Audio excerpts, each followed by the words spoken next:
The mill is approached over a walkway from the museum.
Does a maximum of £24,000 per square inch, is that what you said? No, it's a maximum of £60 per square inch.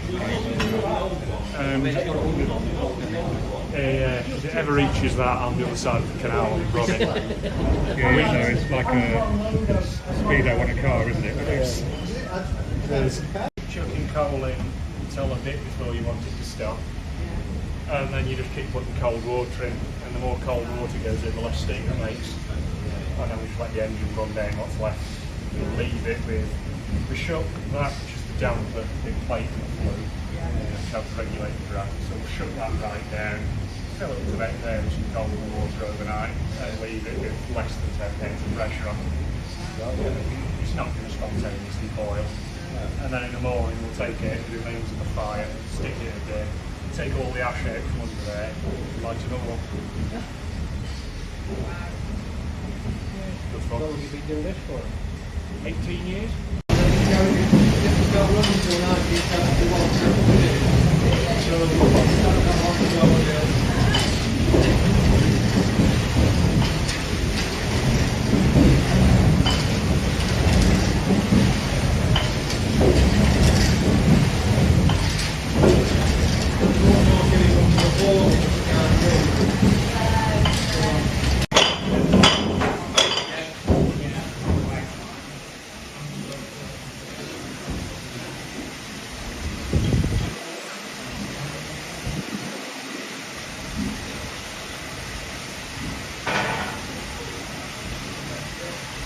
Waiting for the traffic condenser to blow down.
No, I don't. And what sort of pressure is it working at? This is all work with 25, very low steam engine.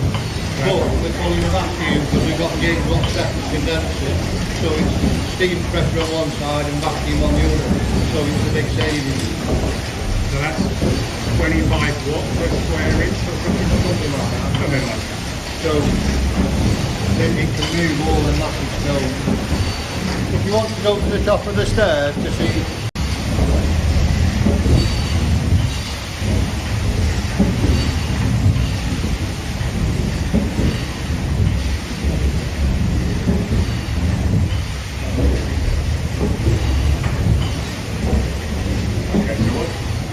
That's the cylinder, that's the main cylinder, so it's just like a giant bicycle pump.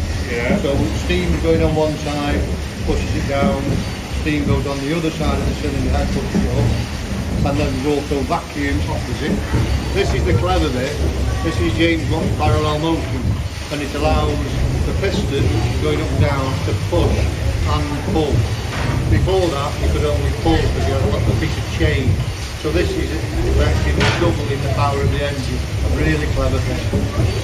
He said this was the thing he was most proud of in his life, this event. And just seeing it work, to see how it works, you can spend a year telling someone how it works. This is easy.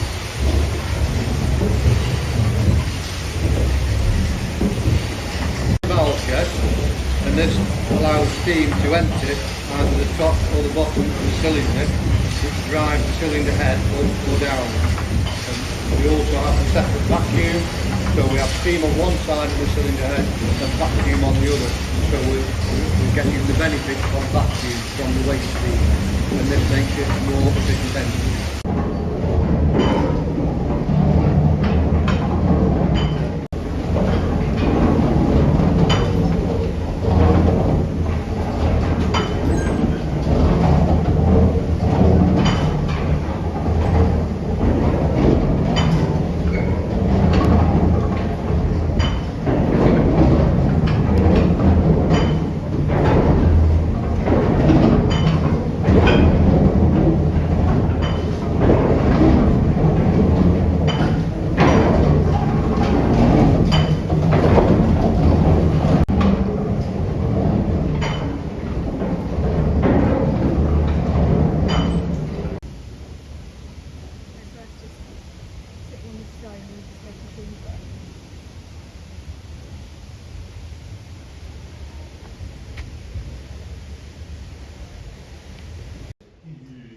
I'm so funny.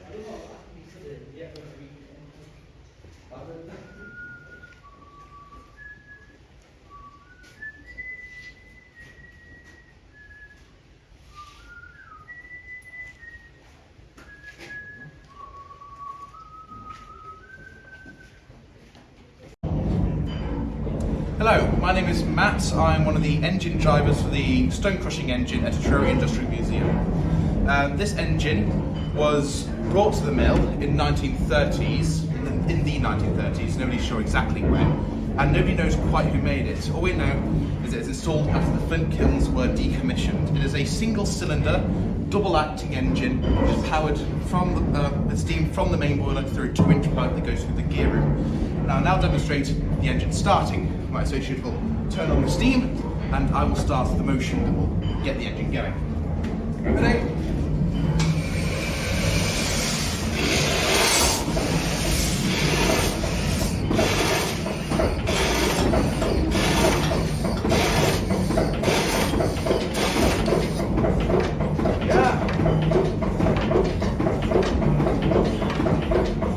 This engine powers the stone crusher over there.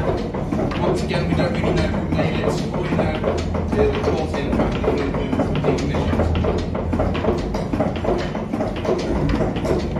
So this is a stone crusher which was installed about 1930s time after the Flint Kilns were decommissioned. And this oscillating jaw was used to crush flint and Cornish stone like that one you see just there. We can't really get it very much nowadays, so what we're doing as a demonstration is putting old red bricks into the top to display the motion. And friend there who's just revved up the engine to the appropriate speed. If you look down here, the oscillating teeth, you'll be able to see where the brick dust comes out.